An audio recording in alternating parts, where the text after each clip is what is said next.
time for the panel discussion. On our panel, just to remind you, these people have panel privilege, meaning they don't have to raise their hand to speak. They're encouraged to chime in. And this, our speaker, of course, Chris Martin, and Chuck Steidel, Joe Burchett, Crystal Martin, and Sarah Tuttle. So we will defer to our panel members in all of the comments and questions. If you have something to add to a discussion that's happening right now, go ahead and raise your hand. Otherwise, I'm gonna, be looking on the Slack, where I am very pleased to see people have been using many emojis. So I'm gonna start first with a question from Todd, and then with an addendum from Rongman immediately underneath. And Todd says he's all in on Halo. He says, if we could go even deeper, that would open up exciting UV diagnostics. And the question ultimately is kind of getting at what are the opportunities, right? Like the levels of funding for the different kinds of missions. What's a probe versus, a pioneer? So many of us don't know. So what are the opportunities? And what are the kind of timescales involved? And most importantly, from Rongman, how do we get involved as a community to help get these missions funded? And so I'm going to open up the floor first to the panelists who might want to comment on these kinds of questions. I can comment. Is that okay? So in terms of funding levels, there's an inverse correlation between funding and well, no, there's a correlation between funding and timescale. Okay, so hopefully it's not linear. There's the suborbital program. That's our balloon program, but that's a one-night campaign. Unless you can go to long duration, and then you get weeks. Yeah, so long duration, I think, really is probably a more like a pioneers now funding level. Yeah. Because it's really a satellite, and that's more like 20, I guess now, 20 million, something like that. I mean, I think that the advantage. So I would argue that the part of what you're asking here, Todd, isn't just funding, but also access. And I think one of the challenges that we've run into, especially for this kind of, so like observing the CGM or the IGM in a mission, one of the big challenges is that we know it's faint, we know it's diffuse. And because we're always running up against this environment where it's about, bang for buck, I think that it is always challenging to suggest, like, let's do something where we sit and stare a whole bunch for a long time. And everyone's like, what else do you want to do? And you're like, what if we stared some more? Right? Like, you're also like, we all also check into like, has anyone thought about exoplanet atmospheres as these like, there's all these other things, right? But I think that one of the challenges is this is an important thing, and at several scales and at many wavelengths and redshifts, we should do some sitting and staring and in a bunch of space. And so, with different money, you get different things, right? So as Chris was mentioning, for less money, you get either smaller telescopes or less days or both, or less time, right? But the more money you ask for, maybe you get a bigger telescope or a longer mission, and also you likely need to sort of, it needs more applicability. So I think that's, the sliding scale. I will say that in a not too distant past, Thomas Burchett complained that astrophysics doesn't fly enough. We have a somewhat different model, and it is challenging, right? Because we do have these things where we're like, well, it's hard, but also we're not looking for super bright things. And this has been some of the balance between, say, being able to do things in absorption, maybe you don't know the lion's running at you, but you have a flash that tells you there might be a lion, but we can do it a lot faster. And so I think that's where it feels like we're on this precipice where we might finally have enough people convinced to spend the time and the money to just like hang out in the bush and wait for the lion. But Chris has been playing this game a lot longer than I have, so I don't know if it feels different or if it just feels different for me. I love that analogy. It sounds like, okay, so Chris, go ahead, and then I'm going to ask Todd it sounds like he wants to add something too. I was just going to say, first of all, I think the Explore program is probably the best way to get these done because it is a regular program and it's a popular program. But I think I agree with Sarah that right now they fund more or less the same number of heliospheric and astrophysics missions, but the astrophysics missions that you can do, they're so broad and wide-ranging and impactful that it should really be double what it is now. And you know, that's obviously the function of the decadal survey. And the last survey did make that point, and that basically prevented it from being cut.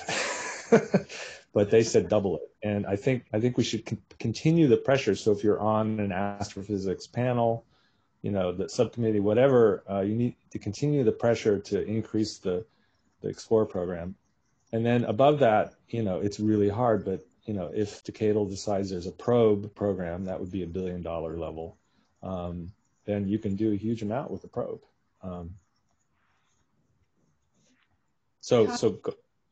Oh, thank you. Yeah, so you can hear me okay? Yeah, so I have a kind of a historical reflection, but the real point is that there's a value in combining marketing with kind of flexible design.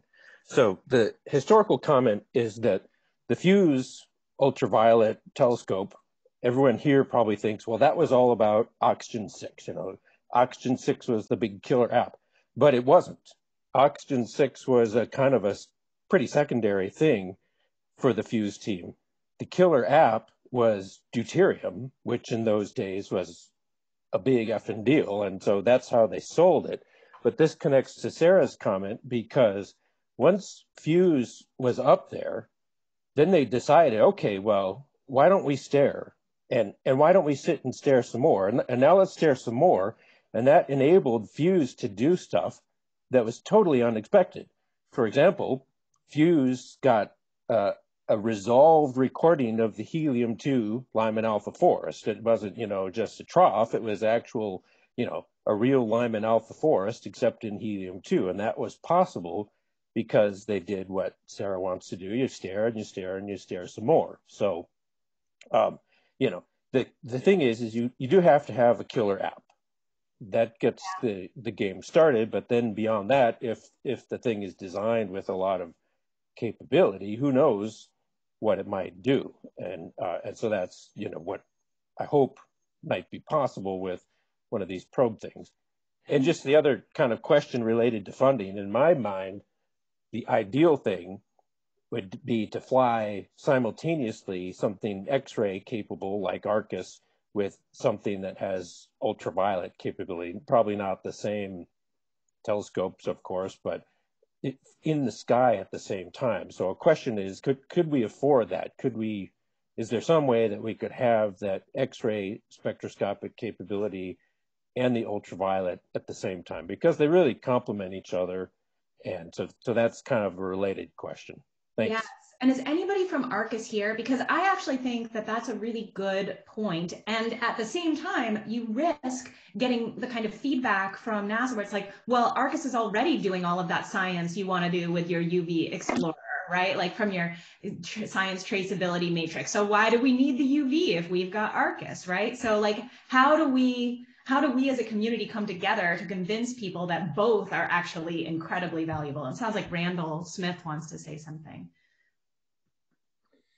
Well, yes, since you asked if somebody from Arcus is here, I'm the PI, and completely agree that we need both. And it's even been discussed, could we put a UV telescope on Arcus? And the sad news is basically for $290 million, the answer is no. You simply can't do it. But I think Todd's point that we just need to double the Explorer program. I mean, there really was, in the last decadal, a request to increase it, and that didn't quite happen.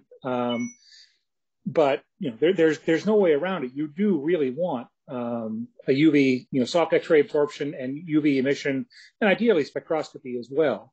There was even a proposal back in 20 years ago, I believe, between Hopkins and Wisconsin. Todd probably remembers it, that had both of them in a mid-X, but basically it was never quite doable in the kind of budget you have. So, but I completely agree. Headquarters does listen to the community.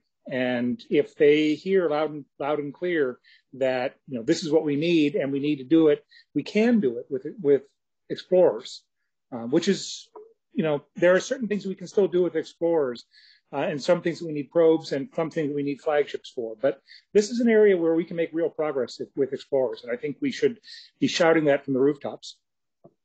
Yeah, I mean, one thing to put out there for sure, and over the few years I was on the COPAG EC, this was a conversation that was gaining, a lot of support and framing, is really thinking, even at the explorer level, of framing things in the great observatories mindset, but more explicitly really thinking about multi-wavelength approaches for all of these problems, right? We're historically, and of course, nobody in this room, but historically, it's very easy to get kind of siloed into our bandpass of preference, partially, because it's challenging. The technologies change pretty drastically. Let's say we shift from the UV to the X-ray and, all through the optical and the infrared. You don't often see the same thing in-house in one place. But clearly the answer at this point is a single bandpass is not answering these deep astrophysical questions, right? And so figuring out ways to kind of present things increasingly in that framework. And I think there's always a tension as a proposal writer and as teams, because everyone is aware of the limited resources in the room, right? So as Todd says, you would like to be the killer app.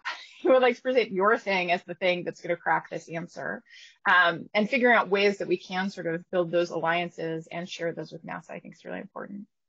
Yeah, I was going to ask what those alliances may be, given that with increased funding required, that necessarily increases the breadth of the science that is likely to be done with these instruments and facilities. So, in sort of the conception of Halo, is this in the mindset of the team? In other words, like, is the killer app what we all really are kind of pushing for and hoping for in our own scientific preferences in this group, or is there wider buy-in from the rest of the community? Maybe I can take a crack at that. So the answer is everyone says you have to have a killer app, and that's the way these proposals get evaluated. It's almost as if you have to have a deterministic path to a scientific breakthrough, which is obviously challenging. So you cannot propose a capability, even though in the end, when it goes up, that's what you really want, a capability, and you will be able to do the science you propose, but you'll also hopefully be able to do a whole variety of science. And we don't have a UV interval field spectrograph in the sky, and you can imagine a huge number of things you would want to do with that kind of instrument. And so you could write a very general proposal that touched a lot of bases, and it's finding the balance between that and bringing in a larger community and doing something that's focused and will demonstrably yield a result is the big challenge. From working on a few proposals in recent years, I've always thought the science traceability matrix is like fundamentally like squeezing your science in a way that's like unscientific. It annoys me. Like, can we change it? This has been a trend that has continued, and it's gotten worse and worse. And because we all kind of buy into it, and we need to have a revolution and say we want to build a capability, and here's what we think it might do, and it might do something even more exciting. So, I don't know how to do that, but I think there needs to be some sort of disruption.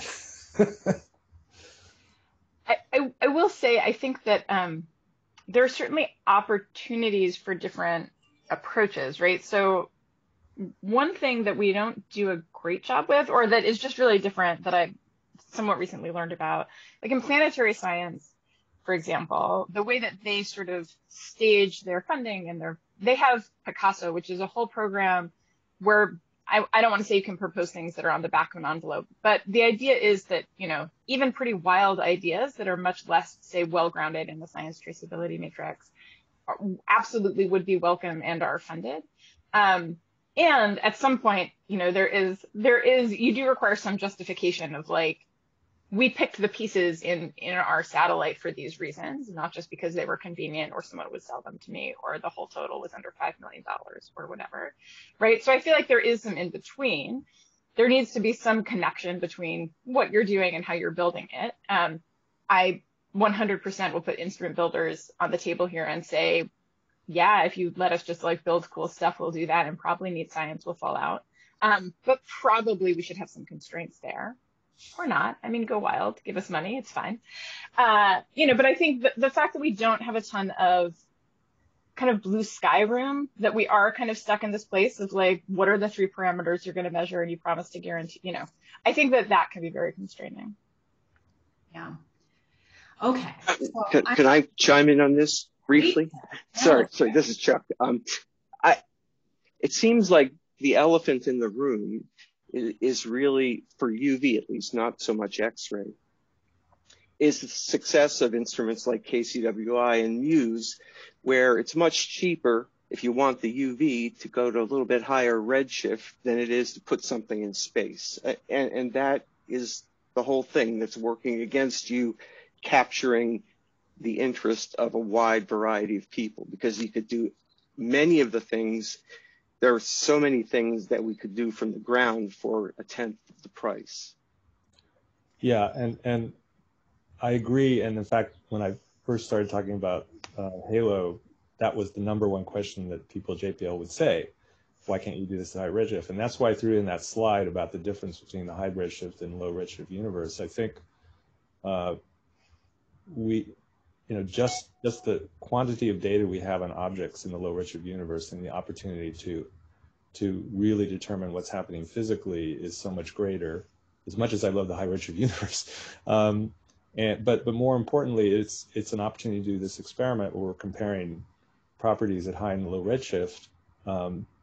It's a second order argument. I agree, Chuck, and that's a problem making that argument. We need to sharpen our talking points, I guess. I mean, yes, and I guess I'd also push back a little bit, Chuck, both against the order of 10, because I think that that's a little high, but also sort of the imagining that on the ground there is money sloshing around to build a ton of instruments, right? I think we're facing quite an aggressive pinch in terms of ground-based instrument funding, at least in the United States. Hats off to Europe for having their shit together. But not here so much. And so actually there's a much larger conversation about what we're doing on the ground that is open there. But I think it's a little less obvious that that's sort of like an easy door to walk through. I also will, fight to the death for observing local things. I think it's important for the physics as well as, for understanding. I was just trying to be the devil's advocate and somebody who doesn't work on UV stuff in space, but I consider myself to be a UV astronomer. We still love Lyman alpha halos, Chuck. Don't worry. No, I mean, it's a hard sell, because it's a specialized audience that you're always going to be talking to in order to get the UV capabilities at low redshift. But I think Chris makes the argument, actually I think a bunch of people in this room make the argument, that understanding galaxy evolution and the connection between galaxy formation and evolution and cosmology is not a specialized audience at all. Much love to our exoplanet and astrobiology colleagues. They care, eventually, but not so much. But it's a big community, right? I do think there's a quite robust argument that we are really talking about what is likely to be the crux of how galaxies evolve. So that seems like almost everybody should care. I mean, obviously. So, okay. So Todd, hold your question, or maybe type it on the Slack. I want to switch gears a little bit here, because I think that this is an incredibly interesting and important conversation to be having. I also want to talk a little bit about some of the science that Chris touched on in his talk, and some of the questions that I've seen on the Slack that have been getting some strong reactions. And in particular, I think they're related, but like, one of the things, okay, so I'm just going to seed a couple kind of science questions, and these are based on emission diagnostics, okay? And I know that we have a number of panelists here who have done this in magnesium-2 emission, Lyman alpha emission. So first is the Lyman alpha emission spectral information. So when we go to, and Dylan Nelson mentioned this, so are the simple toy models able to reproduce the line structures, the red to blue peak ratios? And of course, I think that that opens this can of worms that Chris was talking about, which is degeneracies and interpretation of the Lyman alpha profiles. And then Cameron asks about possibilities for picking up O6 or nitrogen 5 with KCWI in emission. What have we learned from, say, magnesium 2 in emission from KCWI? So let's just talk about some of the exciting possibilities with emission in the new IFUs that are on these 10-meter class telescopes.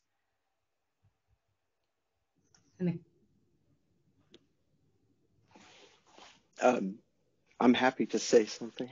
I mean, I think there's a bottleneck right now caused by the absence of spatially resolved ways of modeling what you're looking at. And, you know, it's trivial to do optically thin emission if you've actually resolved the structure giving rise to the emission, which is kind of doubtful so far. You know, it's basically, you have a map of the kinematics and the spatial distribution. And, you know, I think there are a lot fewer degeneracies when you use all the information, but there are very few ways. There have been almost zero attempts to do full modeling of spatially resolved anything. And I think that this is a huge growth area. It should be. And I think we've been playing with various simple models ourselves, which are quite successful, these clumpy outflow models that Max Gronke has advocated, and we've been trying to implement spatially resolved versions. This is a student, Jiwei Li at Caltech, who's been working with Max and with me on trying to do this. It's remarkable how much, in principle, you could learn about gas flows just from looking at the kinematics versus spatial position of even Lyman alpha, which is notoriously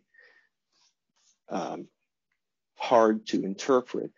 But actually, it's kind of obvious what's going on when you have a full cube and you see that every galaxy has various similarities that say that there's something common going on here.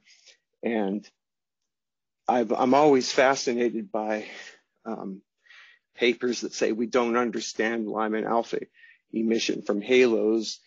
Well, okay, so people are going to argue about whether 10% comes from, you know, gravitational cooling, and but it's kind of obvious what's going on when you look at a typical star-forming galaxy in Lyman alpha.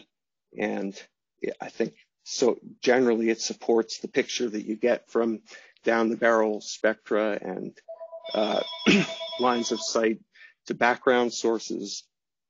Anyway, I've said enough.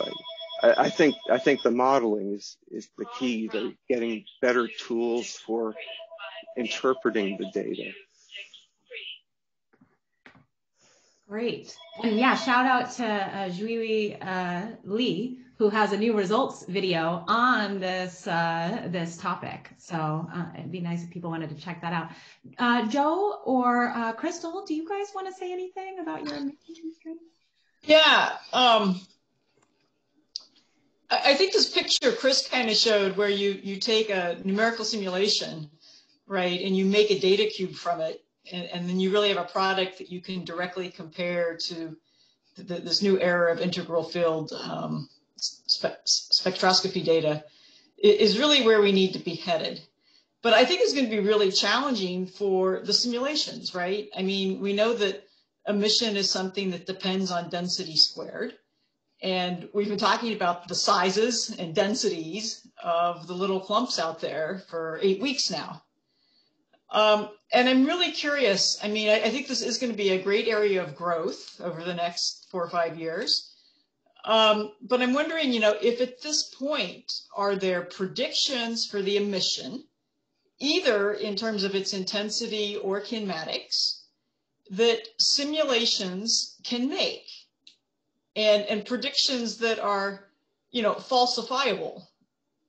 Do we actually have the power at this point to rule out any simulation that has or doesn't have particular physics, because we're confident of the predictions it makes for emission?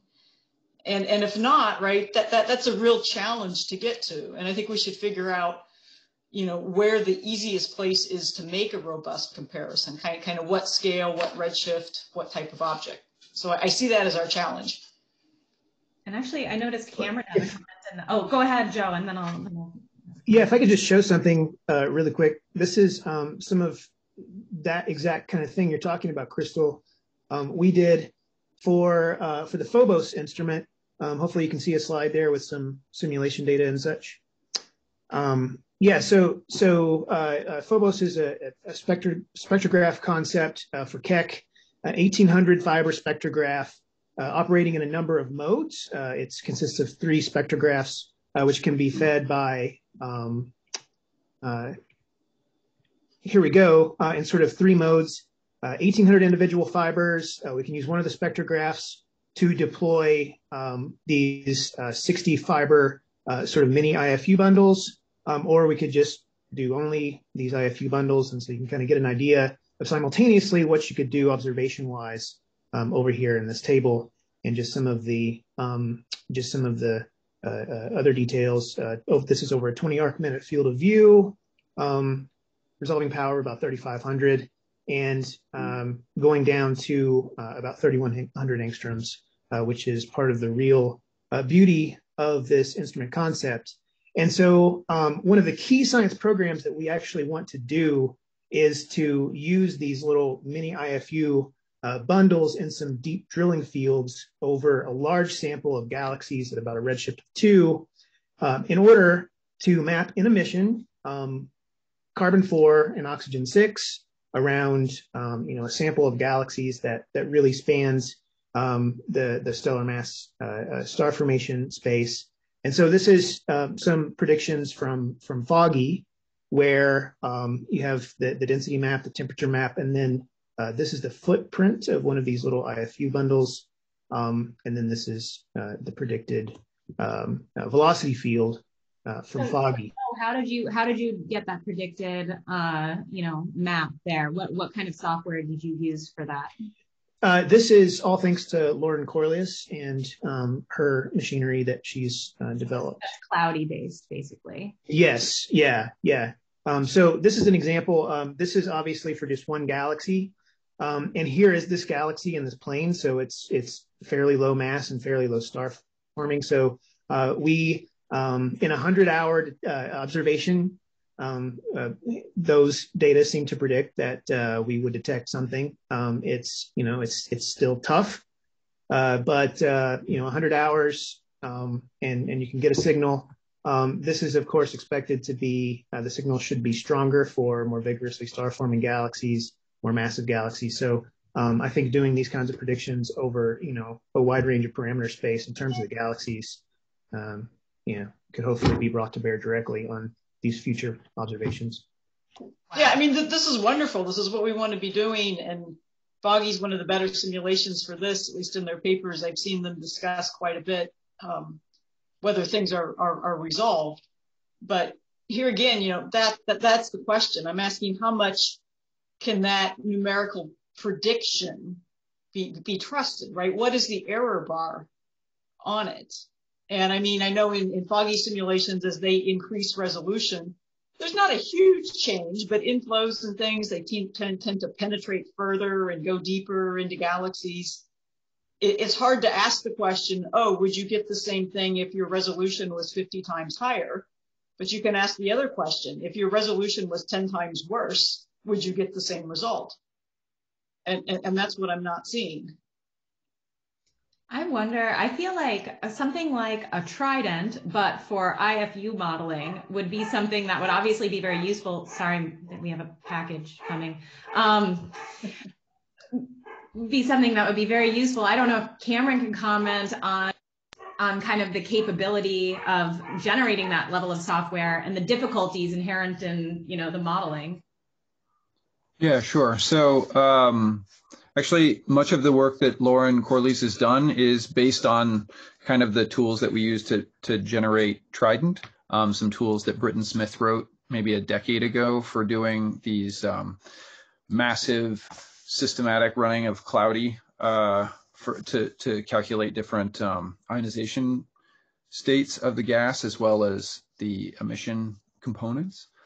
So it's been on my list for like 4 years to do this for IFU data for Trident, but perhaps this is the kick in the butt that I needed to actually make this happen. Because yeah, for the most part, the tools are there. I think one of the main concerns is, as has been voiced by Chuck and Crystal, is how do we adequately compare a simulation of, instead of just saying like, oh, hey, look, we have IFU data that's synthetic data and we have IFU data that's observational data, they look the same. Coming up with a real good way of comparing those data sets to see if there's agreement or disagreement, because now, it's one thing to say the spectra that we have look like the spectra, they have similar line profiles and that sort of thing, but coming up with similar comparison methods between a three-dimensional data set where there might be some discrepancies, but how well do they align in terms of their phenomenological behavior? I think that's a potentially a larger challenge than just producing the synthetic IFU data. All right, I see Yuan raised her hand. It sounds like she has something to say. Oh, yeah, so it would be great to be able to generate the synthetic IFU data from simulations. And I don't know, maybe I see more difficulties than Cameron, but I think it's probably actually really hard because you have to model the radiation and you have to figure out what's ionizing all of the gas. That part I think is really, really hard. I do think it might be, so like the stuff that Joe showed and Cameron said, and many of us have done here, Miao has done and I've done, and we can use Cloudy tables to generate some simple maps, for example, for H alpha. And I think it might be easier to compare the kinematics. So without properly modeling what's ionizing the stuff, the kinematics might be more robust. And to some extent, like Chao and Wang's simulation was trying to compare the kinematics of the H alpha filaments in clusters, the biggest galaxies CGM, right? With the observations that I did. So looking at correlation functions, basically, of the kinematics of emitting gas. That's a great point, Yuan. Thank you. All right, Dylan has his hand up too. It sounds like he wants to say something. Yeah, I just wanted to thank Crystal for bringing up this point in some sense, because I agree. And I think comparing, so forward modeling from the simulation perspective into the observable of an IFU cube for emission is definitely a future, and it's what we're doing already in some sense. And so Chris flashed these results from the Crispy Rolls paper on the Lyman alpha emission, right, from the TG simulations. That is what his method does. So it tracks every single Lyman alpha photon from emission through the full scattering process, as would be captured into an IFU data cube. And our very first, all we did in that paper was a first comparison to the Muse UDF results in terms of profiles. So we are beyond already looking at images and saying they look okay. We're comparing the median stacked statistical profile of Lyman alpha surface brightness for galaxies as a function of stellar mass, because that is actually the data already coming from the Muse deep field survey. So that is super cool. And I think that same data exists, right? And it's been looked at for magnesium-2 and iron-2. And so I think all three of these lines, which are all tracing kind of similar phases maybe, and magnesium-2 also as complicated as Lyman alpha in some sense, since it's also resonant. But these have, I think, amazing constraining power on the simulations. And I think we just need to dig a bit further, and we will see that already the expectations from the simulations don't line up in a number of interesting ways with the data. So I'm sure that we're already there. Right? We already have the power to rule out theory, which is of course all we can ever do with data, right? We can do to complete forward modeling in the best way we can and thus disprove a model as it exists. So I think we should just keep pushing on this. And I think that personally, Lyman alpha and magnesium 2, in terms of the colder gas, we have tons of data and tons of upcoming data, and we have the ability to do the forward modeling from the simulations to an extraordinary precision. The question is, of course, are the simulations realistic, converged, correct, and any of these things? And I think we can argue about that, but that's what we want to figure out by doing the comparison. So yeah, I think it's very interesting and timely. Can I just ask quickly, kind of what stellar mass range and what redshift range would you like just offhand kind of like trust doing this on? I mean, obviously in little dwarf galaxies, you probably don't have the resolution. So what's the ballpark range where you think this can work with present? Wow. So for the Muse comparison, this was redshift 3 to 5, and the bulk of their sources, right, for the Lyman alpha halos are low mass. So I would say 10 to the 7 to 10 to the 9 stellar mass. So these are the resolutions where we have objects in the simulation, but as you point out, they're at the edge of what we're resolving. So they're certainly not well resolved. But I think quoting this in terms of a galaxy mass is a dancing around a true issue, right? The true issue, as you also brought up, is the clumpiness of the cold gas, right? Which we know is extremely important for the Lyman alpha. So if structure on smaller scales, very small scales, you know, anything less than 100 parsecs or 10 parsecs is key, then this is more important than quoting the galaxies which exist in the simulations, because very few simulations are getting to those kinds of scales yet. All right, Todd, go ahead. I won't skip over you this time. But I'm going to make a different comment than the one I had before, which connects to Crystal's question. And this is kind of an awful thing, but there is a boogeyman that I think it's sort of time to come to grips with, which is that cloudy might not be right. If the stuff we're interested in, carbon-4, oxygen-6, stuff like that, arises in turbulent mixing layers, well, that's probably a time-dependent, non-equilibrium situation. And, you know, so I raised this point in my talk, and I asked Drummond about it, and he said, yeah, well, it seems possible. So it's sort of a challenge for theorists. Is it time to look at that nasty microphysics and come to at least some kind of understanding about whether what we get from cloudy, which is sort of the engine of all these different things, is really reliable. And actually it probably depends on context, I would guess. So maybe it works fine. I'm sure it works fine in some situations, but there might be contexts where that, you know, the column densities, the emission intensities and stuff building on cloudy are not actually entirely correct because the physics is more complicated than plain old ionization equilibrium. I was just going to make a comment on that. I agree with you. In the first approximation, I think almost certainly you have to use cloudy as a grid model rather than a global model, because you're going to have a distribution, and the distribution, we really don't know what it's going to be in temperature, in filling factor, etc. There, you know, until we have the observational constraints, I don't know how we can get there without the observational constraints.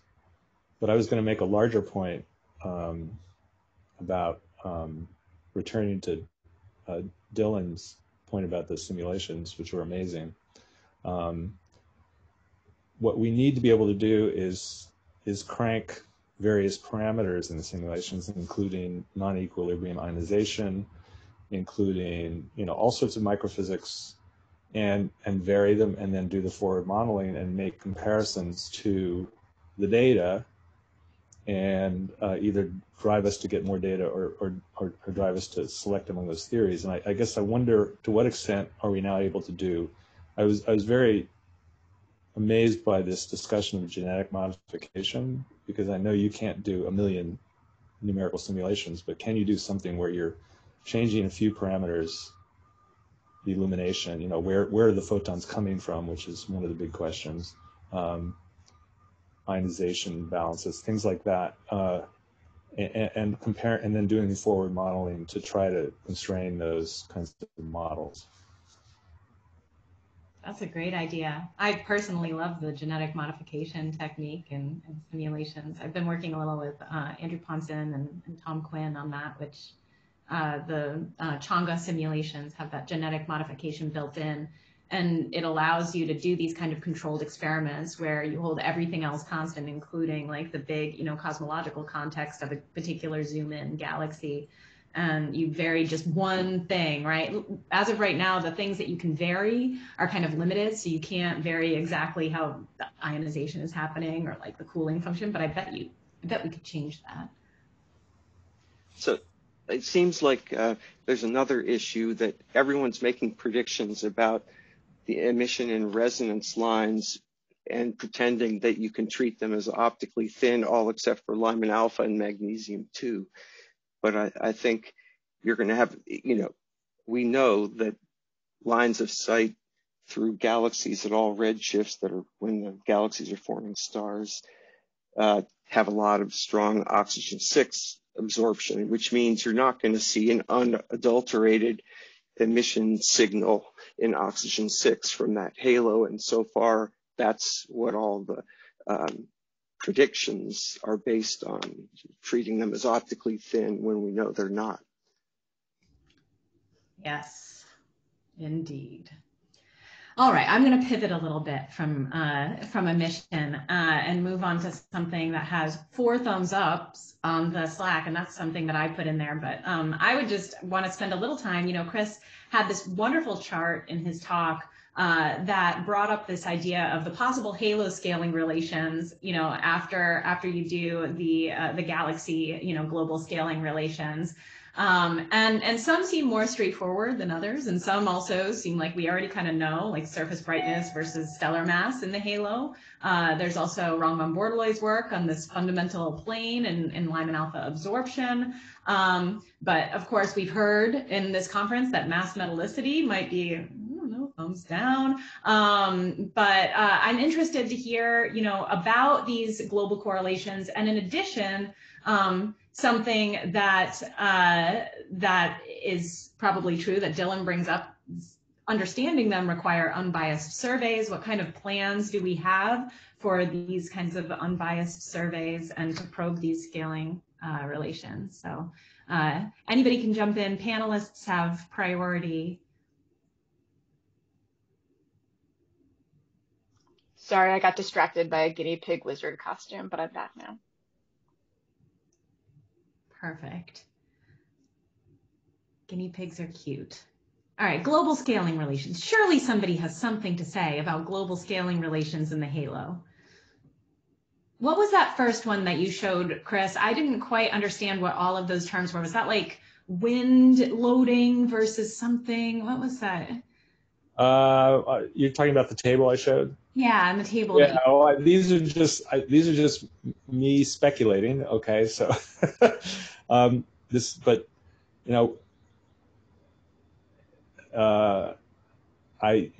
love, everyone loves Tully Fisher, Faber Jackson, and so you expect mass velocity correlations, and of course there is a correlation between outflow velocity and specific star formation rate. And I don't know about mass loading. That's a complicated subject. Yeah, I was really trying to get at this idea that, I remember there was a discussion one of the weeks about, are halos simpler than stars? And, stars have a very simple scaling relationship. Galaxies have many simple scaling relationships. And there's sometimes when I talk about for example, the halo mission, we would propose to look at hundreds of galaxies, and people will say, well, how can you determine all these things from hundreds of galaxies? And I would make the argument that, well, when we look at many astrophysical phenomena, they have much less dimensionality than the number of parameters. For example, Crystal showed this wonderful function of all the parameters. On the other hand, we kind of live and die by the fact that the dimensionality is a lot lower than 10 parameters, 10-dimensional space. So because of conservation laws and other things. And I think if you look at the simulations with that kind of idea in mind, you might find some scalings. I think some people have found those that reflect that. So it was just something to stimulate conversation. Yeah. All right, Crystal, you're unmuted. Sounds like maybe you have something to say. I was only going to suggest that maybe Chris put that slide back up to stimulate conversation. Okay. I better remute myself. Good idea. Chris, can you do that easily? Yeah, I think so. Great. Yeah, I liked that slide, and I had kind of wished that it had stayed up a little bit longer. Well, my talks always go fast. Okay. I like this slide too. You guys deserve it. Let's see.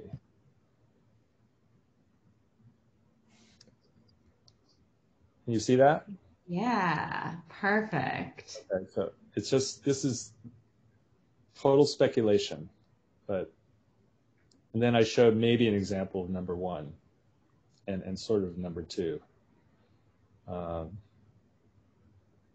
And speaking to your idea of doing this work at low redshift and high redshift, and I showed examples of like one possible path forward to get a large sample of galaxies that's hopefully representative of the population in high redshift. But yeah, just to emphasize how many of these parameters, are going to look way different at low redshift, and we already know they do, right? I guess maybe to follow up on that point, Joe, a little bit, and maybe this is just, I spend a lot of time going back and forth between kind of the obviously inherent value of scaling laws as tools and also sort of the temptation to use them as ground truths.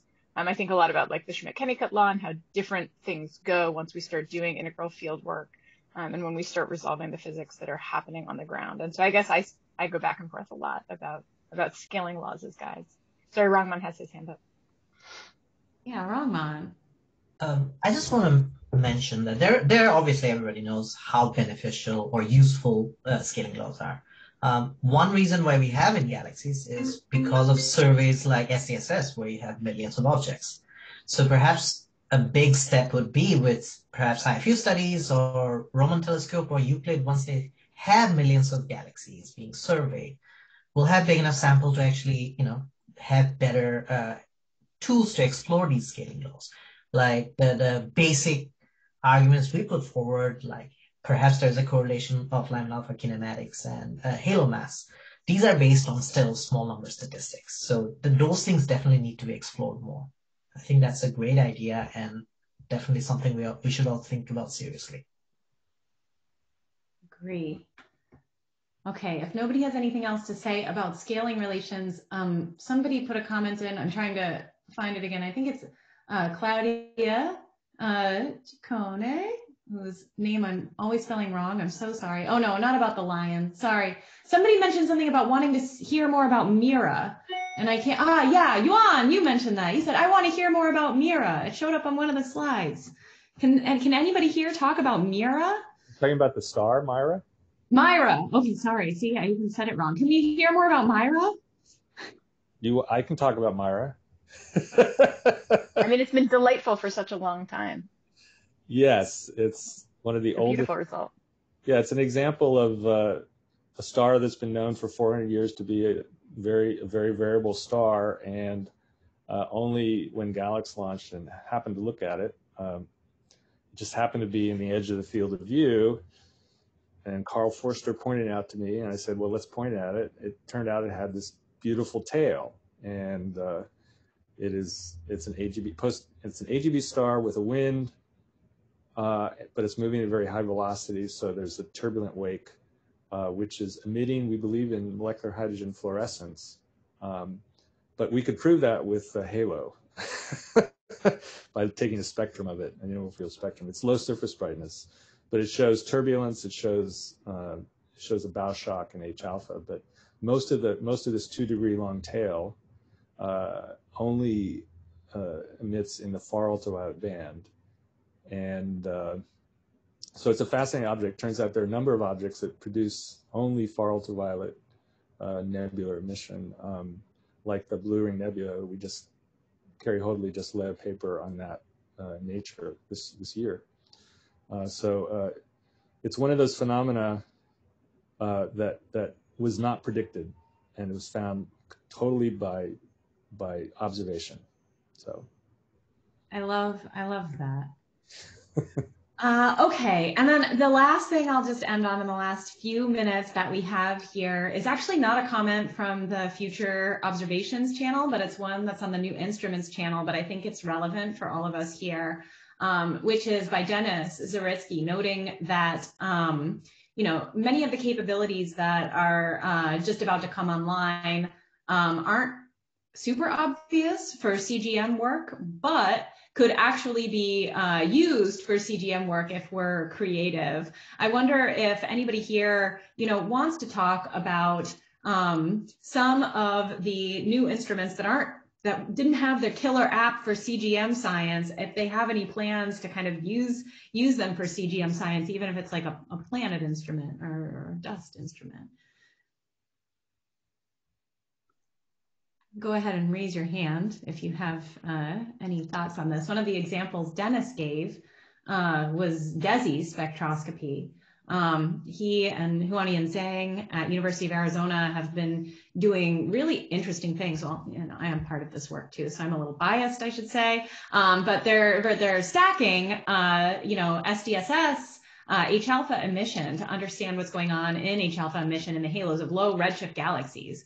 And it's super interesting, the stuff that they're finding. I think not a lot of people are citing that work yet, just because I think it's so groundbreaking and so different from things that other people are doing. I mean, I did make a joke earlier, but I will say there's clearly shared cause between, as you can see from the justifications for HABEX and for LUVOIR, that there is overlap between what we're doing actually and what's happening in exoplanets, especially atmospheres. I think there is a lot of common cause there that we can build on. Yeah, I was kind of the token CGM person on the HABEX science team, so I got to think about some of the things that one could do for CGM science using HABEX, and it turns out, quite a bit. Yeah. All right. Well, people are a little quieter today, but that's okay. It's 9:59 a.m. Pacific time. I think we all have a lot to think about. This was a great way to kick off the discussion of all of the future potential and the ways that community need to come together. And indeed, Ben just said in the Zoom chat, it was an awe-inspiring keynote. There's still a lot to think about. So thank you again, Chris. Thank you again to everybody who was on the panel for a really stimulating discussion today. And can't wait to see all these awesome tutorials tomorrow. Yeah, we'll see you tomorrow. More to come this week. Have a great day, everybody.